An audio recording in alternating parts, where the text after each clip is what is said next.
نشان راہ اگر لے گیا نہ منزل پر، نشان راہ اگر لے گیا نہ منزل پر، ہمارے حوصلے خود راستہ بنا لیں گے۔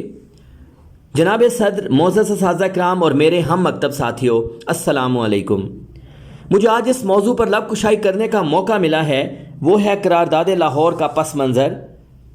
آئیے آج سے 82 سال پہلے کے واقعات پر نظر ڈالتے ہیں۔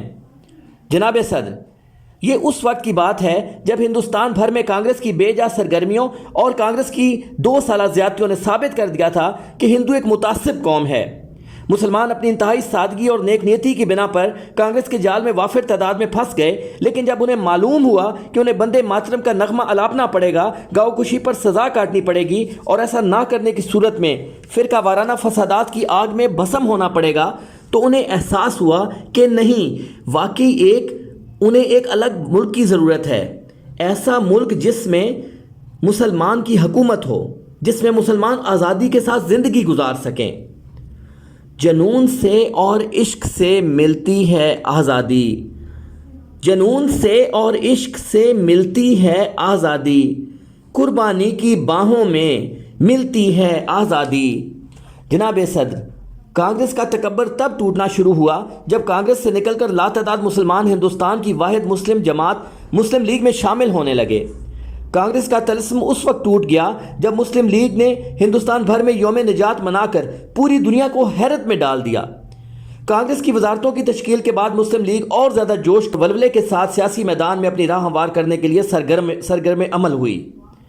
اگرچہ بت ہیں جماعت کی آستینوں میں، اگرچہ بت ہیں جماعت کی آستینوں میں، مجھے ہے حکم ازاں لا الہ الا اللہ۔ فیصلہ کیا گیا کہ مارچ 1940 کی 22 تاریخ کو لاہور میں ایک عظیم الشان جلسے کا انتظام کیا جائے، جس میں ایک علیحدہ مملکت کا مطالبہ کیا جائے۔ جب اپنا قافلہ عزم و یقین سے نکلے گا، جب اپنا قافلہ عزم و یقین سے نکلے گا، جہاں سے چاہیں گے رستہ وہیں سے نکلے گا۔ جناب صدر، منظور شدہ یہ اجلاس آل انڈیا مسلم لیگ لاہور تاریخ 23 مارچ 1940، جس میں یہ واضح کیا کہ ہندوستان کے شمال مشرق میں بنگال اور آسام اور شمال مغرب میں پنجاب، صوبہ سرحد سندھ اور بلوچستان یعنی پاکستان کے علاقے جہاں مسلمانوں کو غالب اکثریت حاصل ہے، وہاں واحد مقتدر آزاد مملکت کی تشکیل کی جائے اور اس امر کا واضح اعلان کیا جائے کہ پاکستان کا قیام بلا تاخیر عمل میں لایا جائے گا۔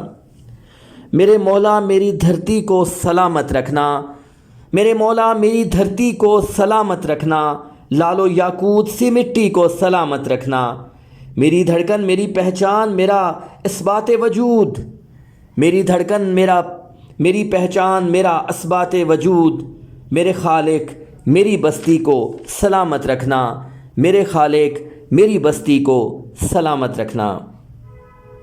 آپ سب کی سماعتوں کا بہت بہت شکریہ۔